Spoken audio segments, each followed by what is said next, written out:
Good evening. My name is Robert Rogers. I'll be your moderator for this evening's debate, sponsored by the League of Women Voters of West Contra Costa County and KCRT. A reminder to our audience and our candidates to please turn off your cell phones or any other electronic devices. The League of Women Voters is a nonpartisan political organization, which means we do not support candidates or political parties. We can, however, take positions on issues when they can be based on League studies. It is League policy to ask that no one display campaign buttons, signs, or literature within this room. The table in the hall in the back of the room contains materials for the audience to take. Tonight's debate will be between mayoral candidates in the city of Richmond. Our first candidate is current Mayor Tom Butt, and the challenger is Vice Mayor Melvin Willis. Consuela Lara will be circulating throughout the audience, gathering questions that can be filled out on index cards, and those questions can be considered for this forum. Thank you again all for being here. Tonight's format will include an opening statement of 3 minutes. Each question will have 2 minutes for each candidate to respond to, and a closing statement of 2 minutes will be offered to each candidate. Also, League of Women Voters B. Roberson and Naomi Williams will have placards and cards to indicate when time has almost elapsed. And that will be a signal for you candidates to please begin to wrap it up. Not begin to wrap it up. At the end of that sentence, wrap it up. Thank you very much. Gentlemen, let's begin with our opening statements. Again, 3 minutes have been allotted. Let's begin with Vice Mayor Melvin Willis. Okay. Thank you to the League of Women Voters for hosting this candidates debate between the mayoral candidates. My name is Melvin Willis. I grew up in Richmond, and I'm running as a candidate that takes no corporate money. I've been an organizer in Richmond for 7 years with Alliance of Californians for Community Empowerment. And since I've been an organizer, I've worked on issues for fighting for principal reductions and loan modifications for victims of the foreclosure crisis, successfully organized tenants to pass the first rent control law in 30 years, along with just cause for eviction. Since I've been on the city council, I led the efforts to increase the minimum wage to $15 an hour, and my work in the county has allowed me to fight for a health care program to allow basic health coverage for those who are undocumented, and in the form of Contra Costa Cares, and also ending the practice of charging juvenile fines and fees that get in our criminal justice system and paying back the families that were illegally charged. Moving forward, what I want to do as mayor is make sure that City Hall is a place where issues and concerns can get worked on with local leaders and constituents working together, addressing the affordable housing crisis, our homeless issues, investing more money in the youth programs and services to help increase public safety by investing in its people, and also working on fair scheduling and environmental issues like protecting our shorelines and addressing the coal train issues. I look forward to the rest of this night, and thank you all for hosting us and for coming out tonight. Vice Mayor Willis, thank you very much. Mayor Butt, please, your opening statement. Thank you also to the League of Women Voters for putting this on. So after 13 successful but challenging years with our former city manager, Bill Lindsay, who took us through the Great Recession, and it had a heavy toll on Richmond. The City Council went through an exhaustive search and selected a new city manager, Carlos Martinez of East Palo Alto, who starts exactly 2 weeks from today. My opponent voted not to hire Mr. Martinez, but he's been unable to articulate the reasons why. We need a mayor who has confidence in and can work with our new city manager, not one who starts off with doubts. The people deserve better. Even my opponent agrees that Richmond is going in the right direction. In his written candidate statement, he wrote, "Richmond is safer, healthier, and more prosperous." He's right. And this is not the time to change directions. We always have more work to do, but crime is down, budgets are balanced, Our credit rating is up, and we have the lowest unemployment rate in Richmond history. Over 1,000 scholarships have been awarded from the Richmond Promise program. The street repair budget has been doubled. The ferry is coming. We've saved the post office. We've stood up to Trump on immigration, on the environment, and on global warming. We don't need a radical change. We just need to work harder to reduce crime, provide housing for everyone, fix our streets, stop the dumping, and continue cleaning up our air and water. The choice is clear. You can select a candidate who, for me namely, for a second term with 19 years of experience on the city council, plus another 3.5 years as mayor, or you can select a candidate with 19 months experience on the city council. My opponent, I know he works hard, and I'll give him credit for a lot of work that he's done in the area of housing. I don't agree with him on all the initiatives he's been involved in, but he does work hard. I think he'll make a good mayor someday, but I don't think we're ready for that yet. Thank you. Vice Mayor Willis and Mayor Budd, thank you very much for your opening statement. Let's begin with the first question, which we will begin with Mayor Budd as the first responder. On day one of the next administration, there will be many issues confronting the leader of the city, the mayor. Obviously, there'll be a lot to do in terms of deciding what priorities are going to merit the most attention. In your mind, on day one of the next administration, what is going to be your chief priority, and what will you do about it? Mayor Budd. Well, my priorities have not changed. It's clear that public safety and crime are the highest priority of virtually all Richmond residents. And it is my job to try to do everything we can to make sure that our residents are safe. That's my highest priority. Probably the next one is infrastructure.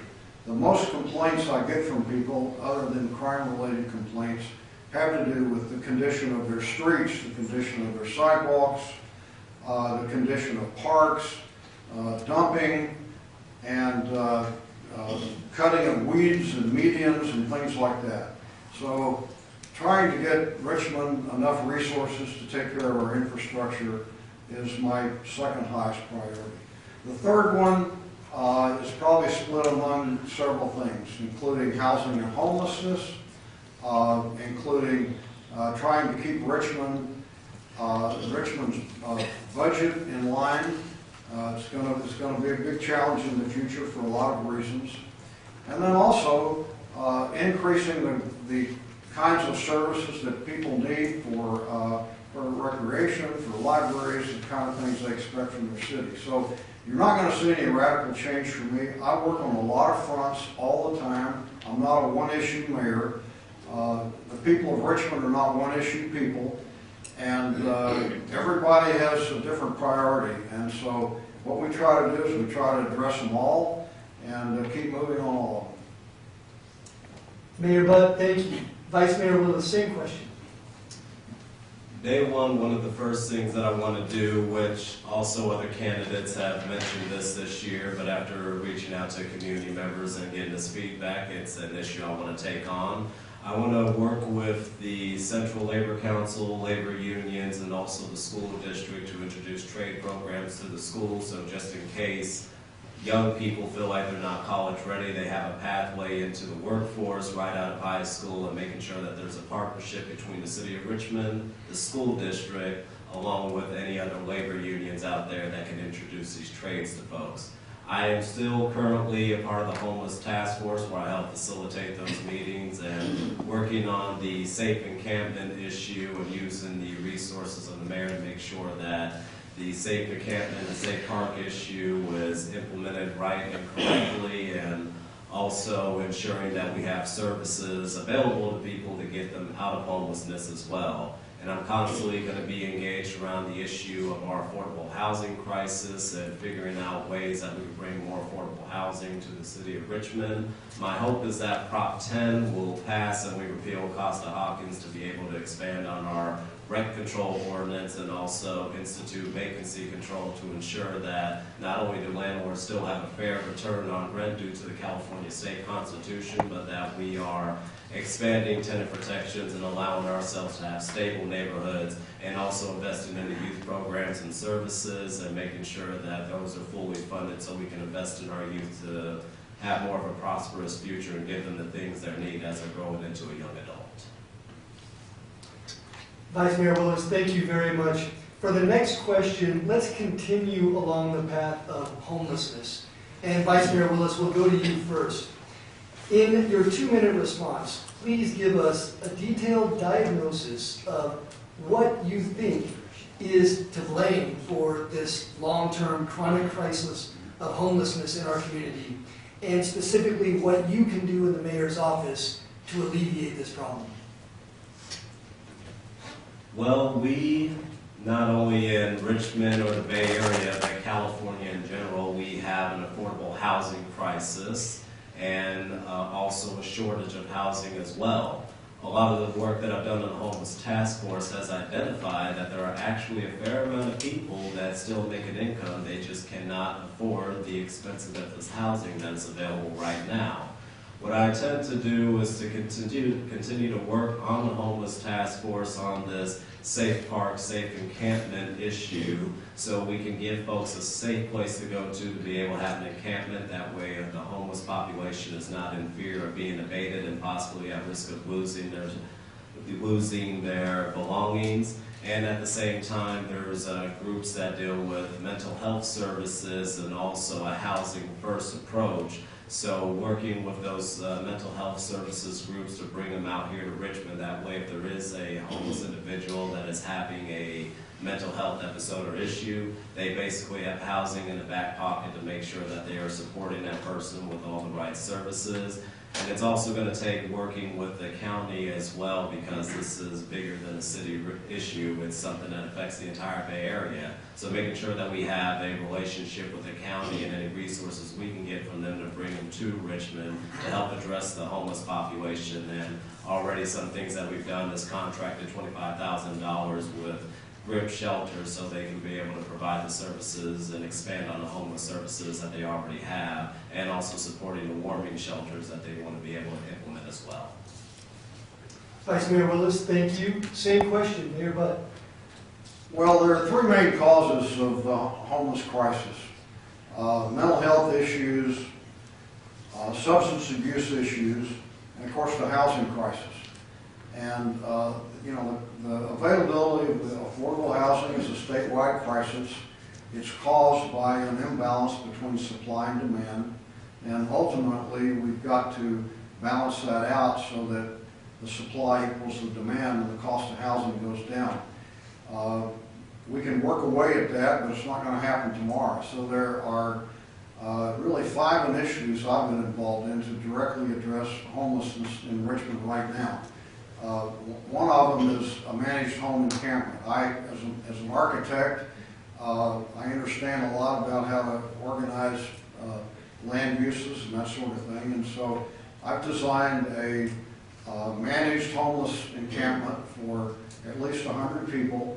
I've budgeted it out at about $1.5 million, and I'm out raising money to try to do it right now. I also put Measure T on the ballot. Measure T will provide about $5+ million, most of it to address homelessness, and some of it to address dumping in Richmond. The City Council recently allocated $100,000 for the county to put a dedicated core team in Richmond, and I believe I've identified a source for an additional $60,000 that will give them the money that they need to do that. And then finally, Contra Costa County has the resources and the funds that Richmond doesn't. So I'm working with Contra Costa County to make sure we get our fair share. And I'm also working with them on a 50-unit supported homeless housing project that's going to be built down near the old county health building off McDonald and 37th Street. And we expect to have that under construction by the first of the year. Thank you very much, Mayor Budd. Let's stay on the same topic of housing and development. In your assessment, What do we need in the city of Richmond in terms of housing? Do we need additional development? And if so, what should that development look like, and how will you achieve it? Let's start with Mayor Budd. Well, every time we do the housing element of our general plan, we start off with the regional projections of housing needs from APAC. And our current projection of our current plan is somewhere around 1,500 units shortage. And it's pretty much balanced between very low income and market rate. The middle categories, we pretty much met our requirements in. So we definitely need more housing in Richmond. One of the things people think is that building market rate housing is not going to solve the affordability crisis, but they're actually wrong. Every time we build market rate for sale housing, it either, due to our inclusionary zoning ordinance, it either provides for affordable units in a project or provides in lieu funds that can build even more in a different location. So when we build market rate housing, as a huge benefit with it, we get affordable housing, and we have to keep working on that. We've got a lot of other opportunities. All affordable housing needs a subsidy, and I work constantly with the state and other organizations to try to get these subsidies in Richmond. We have an opportunity through new state legislation for subsidies. And we have an opportunity through cap and trade, and we have an opportunity through tax credits. And so part of my job as mayor is I'm a cheerleader for affordable housing. I meet with developers weekly and try to convince them to come to Richmond. And I tell them, look, I'll hold your hand, I'll walk you through the process, I'll make sure that your permits get expedited in every way they can, within the law. And I think they appreciate that. Thank you, Mayor Budd. Vice Mayor Willis, same question, and to reiterate, does the city need to develop additional housing? If so, what should that housing look like, and how would you advance that goal? Yes, the city of Richmond does need to develop more housing along with the Bay Area and the rest of the state of California. We need to develop more housing in general because we have a housing shortfall, not only in California, but it's a nationwide issue. The kind of developments that I'm interested in is, of course, first and foremost, affordable housing, because I want to make sure that folks in the city of Richmond have an affordable place to go. We have an abundance of overcrowding of households because people are bringing their incomes together just to make sure they have a roof over their head and make sure they're not homeless. But also I'm interested in mixed-use income developments as well, because I've seen a sense of, through my door knocking, I've seen financial segregation a lot of the times where you can tell where the poor neighborhoods are, where the more affluent neighborhoods are as well. So to desegregate our community, I think it's important that we have mixed income housing development to give people another sense of pride and purpose, and making sure that our population is mixing in together. And also at the same time, we need to increase our in lieu fees as well, and as we are working on currently in the city of increasing our in lieu fees and what our inclusionary housing will look like, we can also make sure that housing projects that do come in either have an affordable housing component to it, or they pay enough in lieu fees that we can generate enough revenue for affordable housing, and figure out how we can best place that to support housing for our residents in the city of Richmond. Thank you, Vice Mayor Willis. The issue of Point Melade has become a lightning rod issue in this community. Point Melade is a shoreline jewel in the city of Richmond, and its future has become a source of great controversy. Some folks think that it should be mostly open space. Others, housing and other uses are also in the realm of the ideas. Vice Mayor Willis, what's your vision for the future of Point Melade? Well, I'll say this to begin with. My vision for Point Melade definitely is in 670 units of housing on that shoreline for two reasons. One, it's right next to it's right behind the Chevron refinery, so there is a safety concern that if there's an incident, what would happen to those residents. Also, there really isn't the infrastructure, from my understanding, to support housing, and it's really a one-way in, one-way out kind of scenario. And the only way in to Point Melati is through the 580 heading towards San Rafael. I know this because I rode my bike there, and it was scary.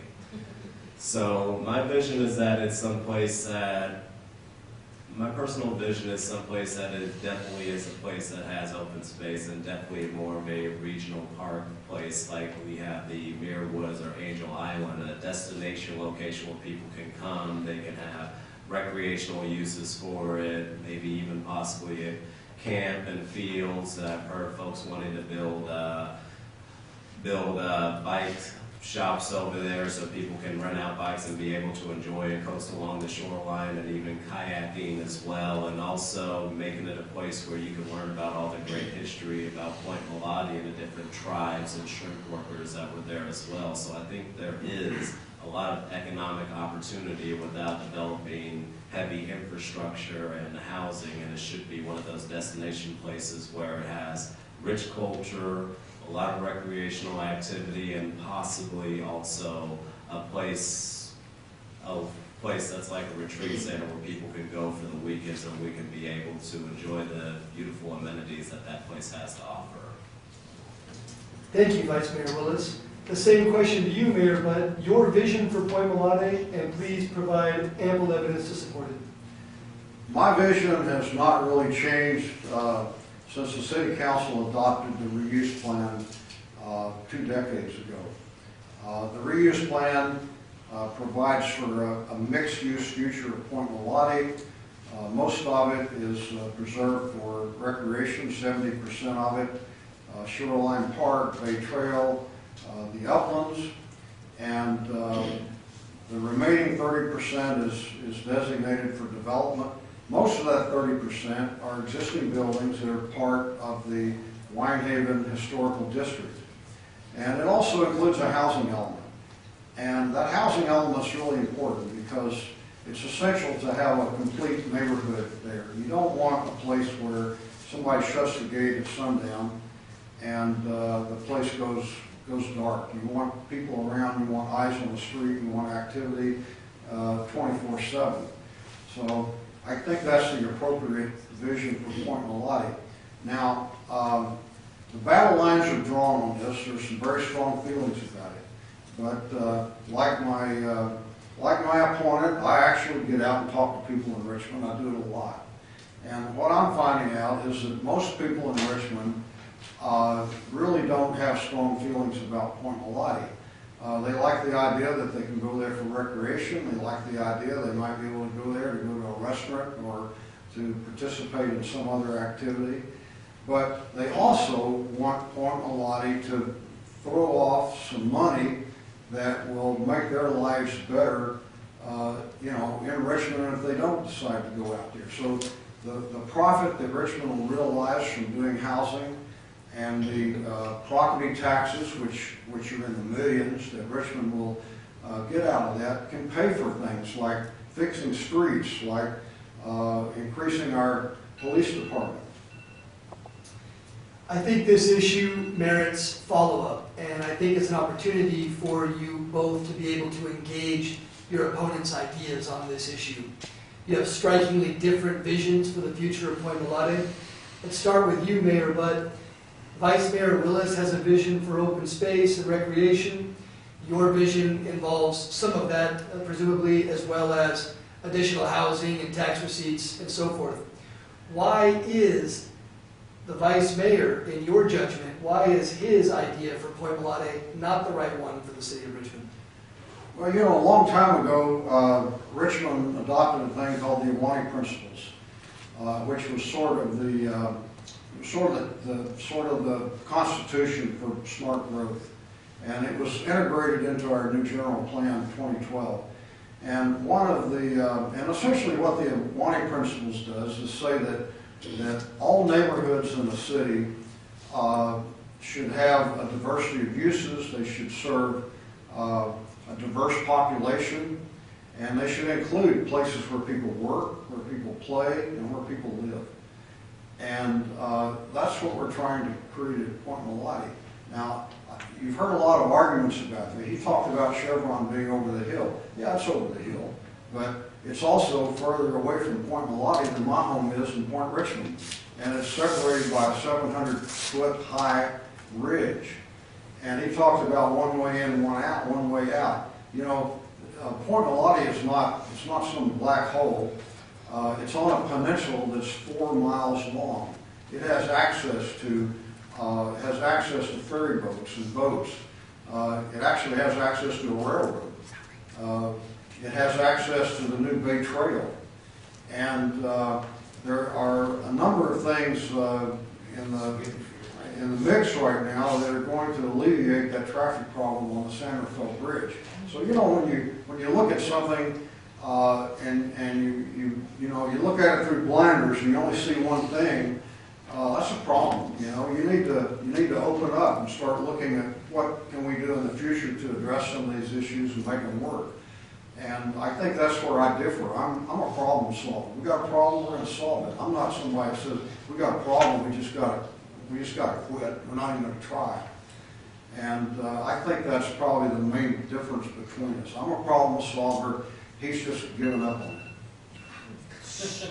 Vice Mayor Willis, you indicated earlier that you believe that Point Melati development of housing there is unsupported by insufficient infrastructure surrounding the area, and that it could potentially be dangerous for those who live there. Please go into detail as to why the mayor's vision for Point Melati is not the right one for Richmond.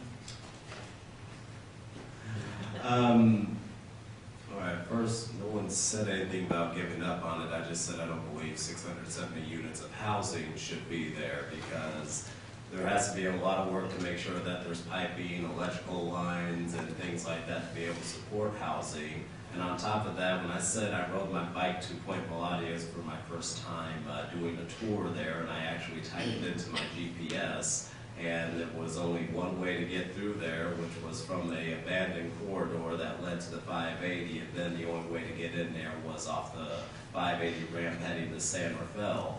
My concern is that if we don't have walkable corridor or walkable access, we will be isolating a community in this one area. So if we do have some sort of natural disaster or a fire, God forbid, happens and there's an issue where people are not able to get out in case of emergency, that one way in, one way out issue is going to be a problem. And unless everybody at Point Melati owns a kayak or a boat or something, I mean, that's not really a feasible way to be able to get there and back. And also at the same time, for me, Point Melati is bigger than myself. It's bigger than 7 people on a board. It is something that is, what was said, the jewel of the community, meeting there needs to be a strong community visioning process and strong community engagement to figure out how we want to shape this moving forward with the community leading the way and us as public officials being that public representative to represent that vision. My problem with the mayor is that he has his vision that he's been pushing, but it's really alienated an entire community that has a problem with the settlement as it stands, and I'm not comfortable ignoring my constituents for what I believe should be the right thing to do there. Vice Mayor Willis, thank you. We'll continue in the vein of infrastructure. The first question will go to Vice Mayor Willis. Several years ago, the city residents supported you both, I believe, in the passage of a new tax on a sales tax to support infrastructure and particularly road improvements. As you both mentioned, the City of Richmond roads are a constant concern of residents in the City of Richmond.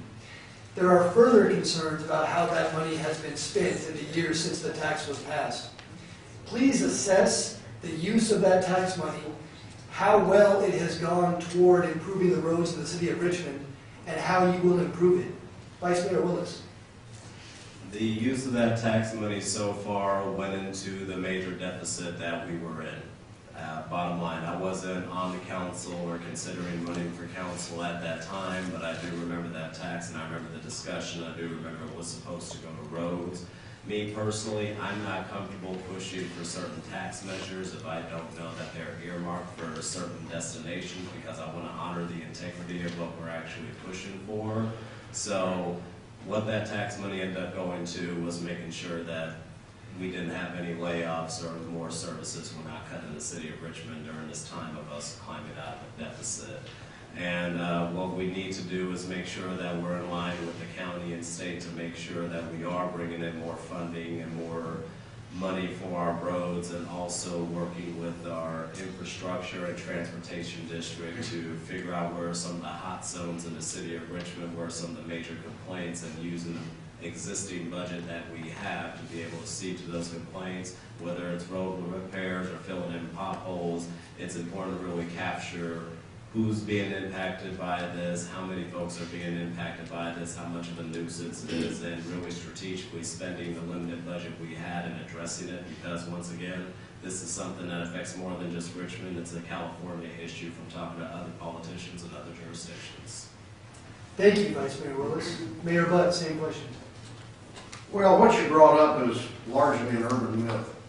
I actually initiated that measure because we had had a presentation showing that if we didn't dramatically increase our spending on street maintenance, we were going into a downward spiral that almost had no end.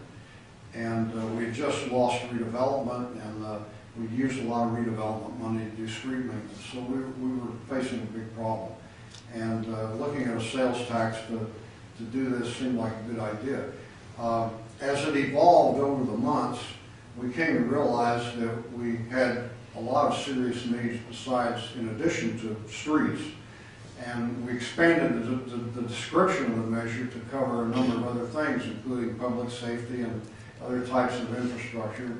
And that's actually what was on the ballot. This was a general tax. It wasn't earmarked for anything. But there are people out there who, they remember the beginning of it, and they got it into their heads that this was a street tax and that it was supposed to be spent 100% on streets. You know, if we'd spent it 100% on streets, we would have had to cut somewhere else. So, you know, city budgets are fluid, and you got to be able to react and deal with them in the moment.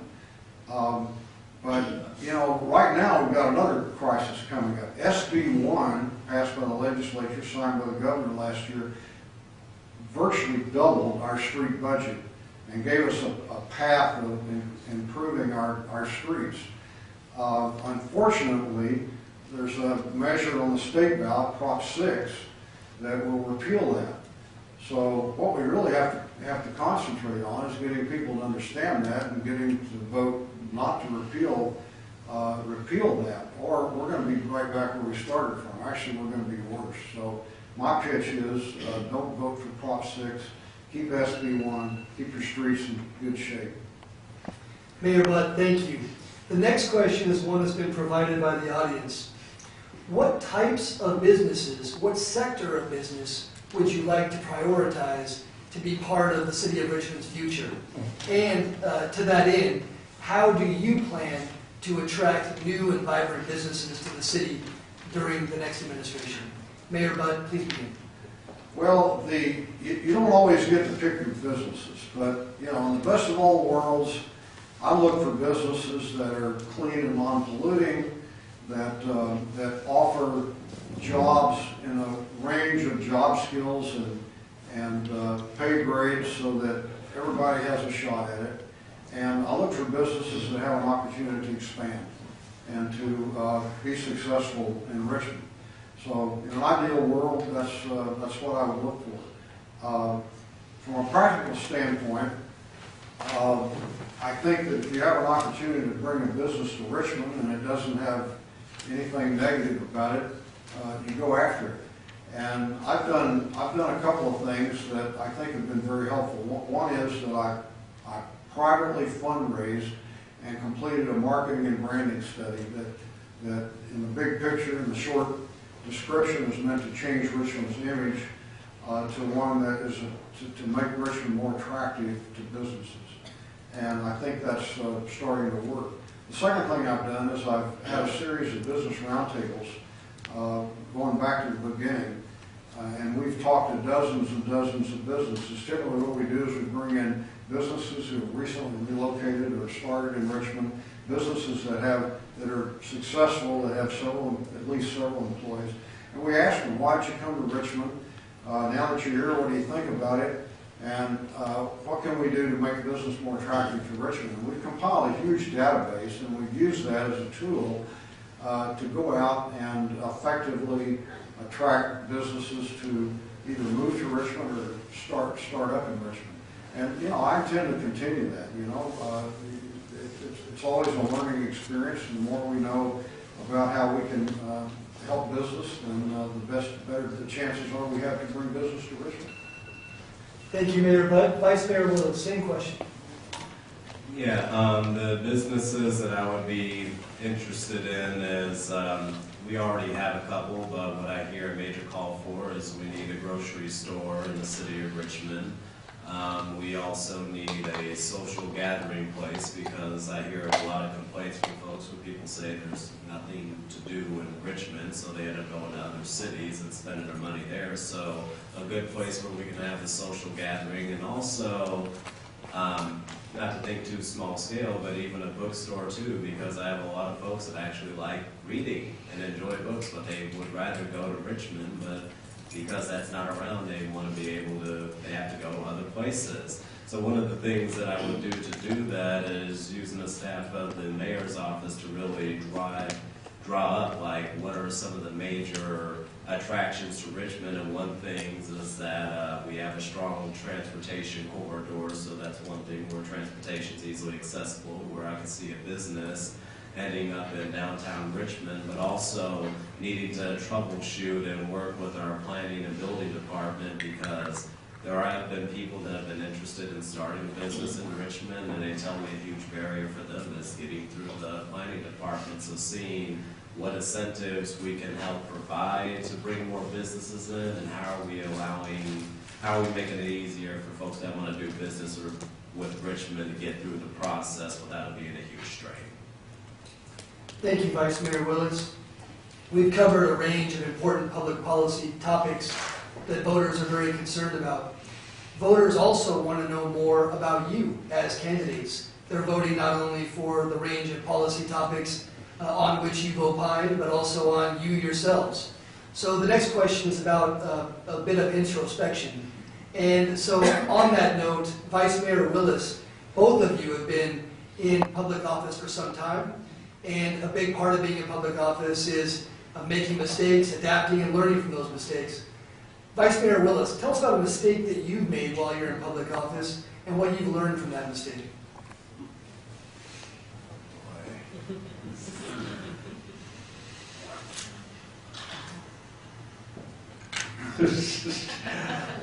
I think one of the mistakes I made is we were working on our ECIA grant funding mechanisms and planning.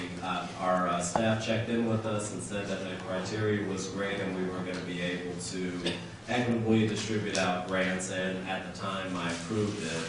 Then whenever we got the list in front of us, we found out that a lot of the folks that received the grants were previous recipients, and it was like 90 other people that were in line that never seen this money, and staff informed us. They said, hey, you already voted on this criteria. We talked about it a few months ago.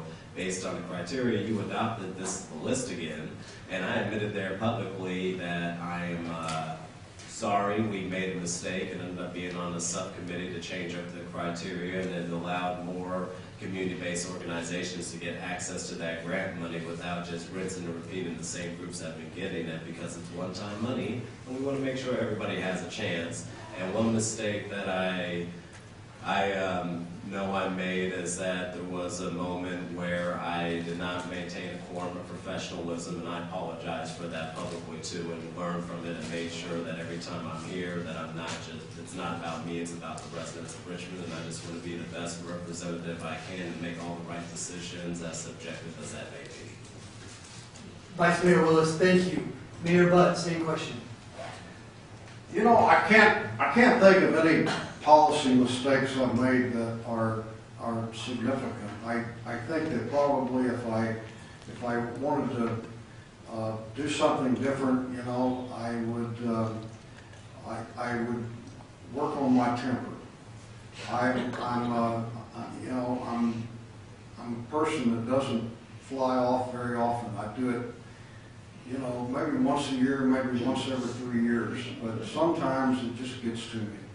And, you know, people know that I've thrown some things. I've yelled at some of my fellow city council members. I've gotten up and left meetings. And, you know, over the last 23 years, I've developed a pretty thick skin. But every now and then somebody finds a way through it, and, you know, I just lose it. But it doesn't happen very often. It's, that's a good thing. So that's something I need to work on. I don't have a lot of patience. I want things done quickly. I want staff to perform well and not make mistakes. I don't like things to sit around and linger. I like to get them done. Sometimes when that doesn't happen, it just gets to me. Mayor Butt, thank you. For our last question, we're going to go to perspective and character. By nature in these contests, we spend a lot of time talking about why we are better than the other candidate or why we're more worthy of that vote. Now's a good time to think about what is good about that other candidate. Now, Mayor Butt, to your credit, you've already said that Melvin Willis is a hard worker, so we'll not use that again. But, Mayor Butt, and this will come to you also, Vice Mayor. Mayor Butt, tell us something nice, a strength that you see in your opponent, and give us some detail about how you've reached that conclusion. Well, I think the biggest strength is that he's interested in public service. I think anybody who is willing to go through the rigors of a campaign and you know, volunteer to put themselves up for election and go through debates like this, it says a lot for them. And you know, even though I disagree with him on some things, I actually agree with him on far more than I disagree with. I think the areas where we disagree are the ones that everybody focuses on, things like Point Lottie and rent control and that kind of thing. But you know, by and large, our issues are the same. We're both the same, and the city's better for it. Mayor Butt, thank you. Vice Mayor Willis, something laudable about your opponent. I will say that one thing that I definitely respect about the mayor is his relentlessness. Like, whenever he makes a decision on something, yeah, a lot of y'all know what I'm talking about. Whenever he makes a decision on something, a call, has done his own research and checked in with the appropriate parties he feels the need to check in on, he is relentless in his stand, and he will fight and fight and fight regardless of what anybody else has to say. And this has been demonstrated plenty of times, and as one stubborn person that fights for community members and wants to stay strong in my values to another, that's something that I've always respected about Mayor Butt 100%, is that he is as stubborn as I am, and when we dig our heels down, it's a unstoppable force meeting an immovable object. So that's my respect for the mayor. Thank you both. Those were both quite nice. And now we've come to our portion for the final statement. So you each will have 2 minutes, and please make your case in as much detail as you can why the residents of Richmond should vote for you to be the next mayor. Vice Mayor Willis. Well, thank you again to the League of Women Voters. Just to reiterate, my name is Melvin Willis, and I grew up here in Richmond my whole life. And since I've been a community organizer for the past 7 years, when I first got involved on this, it was a way to be able to make a living and support myself and the people that I care about. Never did I dream that it would make me deeply invested in Richmond and be able to engage with my neighbors and fellow community members that felt the same as I did about issues around safety, around opportunity, around stability. And I've had the pleasure and opportunity and gratification to be able to work on housing issues, to be able to work on youth programs and service issues, environmental issues, and holding Chevron accountable, been able to support working people's rights to ensure that they have fair health care benefits or increasing the minimum wage, supporting those coming back from reentry by supporting issues like banning the box on job applications and housing to ensure that we're not discriminating against those who are coming back into reentry and giving them an opportunity to be a part of this community. Richmond is my home, and a lot of the times on the issues that we've all worked on, all it takes is political willpower to get something done.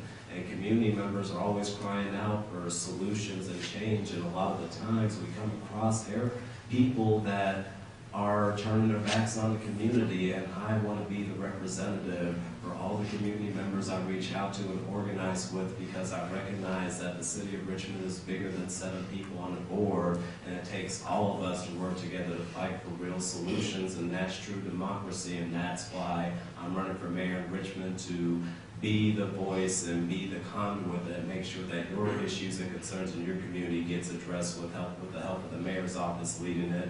So thank you so much for this forum again, and vote for Melvin Willis on November 6th. Vice Mayor Willis, thank you. Mayor Butt, your closing remarks, please. You know, the city charter sets up a 2-term limit for mayors, 2 4-year terms, 8 years. Most Richmond mayors have served those 2 terms.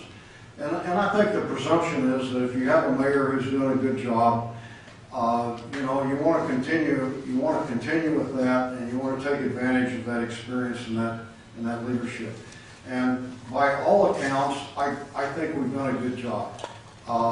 Even my opponent wrote in his filing statement that Richmond is safer, healthier, and more prosperous. So I think most people believe we're going in the right direction. We always have more work to do, but I don't think there's any compelling argument anybody can make that now's the time we need to change mayors. And I think that, as I said before, he's a hard-working city council person. I think it's highly likely that someday he may be mayor of Richmond, but I don't think it's going to be January. So I urge him to keep doing what he's doing. Let's try to find common ground. Let's try to work together where we are. But let's don't upset the apple cart and do something radical when things are going well. And I said before, we have a new city manager coming in 2 weeks. I think that that's going to be a big change for Richmond, and I think that we need the stability and the leadership and the experience, you know, that I have to try to make that transition go as well as possible for the people of Richmond. Mayor Butt, thank you. Thank you to both Mayor Butt and Vice Mayor Willis for a spirited and enlightening debate here this evening. Thanks especially to the League of Women Voters of West Contra Costa County for hosting this forum, as well as KCRT for televising this forum for the people at home.